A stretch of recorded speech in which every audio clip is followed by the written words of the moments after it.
তো আপনার পেশেন্ট ভর্তি হওয়ার পরেই তো আমরা জুনিয়র ডাক্তাররা সেজ ওয়ার্কে চলে যাই, তো সেটার কোনো এফেক্ট কি আপনার না, পেশেন্টের উপর আমার পেশেন্টের উপর কিচ্ছু পড়ে মানে এই যে আমাদের দিকে আজকে আঙুল উঠেছে যে আমরা কাজ করছি না বলে নাকি এতজনের মৃত্যু হয়েছে, তো আপনারও কি মনে হয় যে আপনার পেশেন্টও আমাদের কর্মবিরতির শিকার কোনোভাবে? না, একদমই না, ঠিক আছে, একদমই না। আমরা যা পরিষেবা পেয়েছি, আমরা পেশেন্ট বাঁচাতে হয়তো পারিনি, কিন্তু আমরা খুব স্যাটিসফাইড। আমরা খুব ডাক্তারবাবু, সিনিয়র দুজন ডাক্তারবাবু, ডক্টর ডিবি পাল এবং ডক্টর সুমিত রায় তপাদার এবং আরও অন্য ডাক্তার এবং সিস্টাররা খুব ভালো পরিষেবা দিয়েছে, যা আমরা কোনোদিন ভাবতে পারি যে এই অবস্থার মধ্যে আমরা এই পরিষেবা পাবো, আমরা ভাবিনি।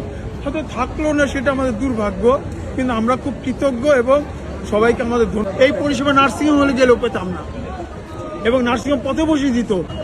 আমরা অসাধারণ পরিষেবা পেয়েছি, ডাক্তার সিনিয়রকে আমরা কৃতজ্ঞ।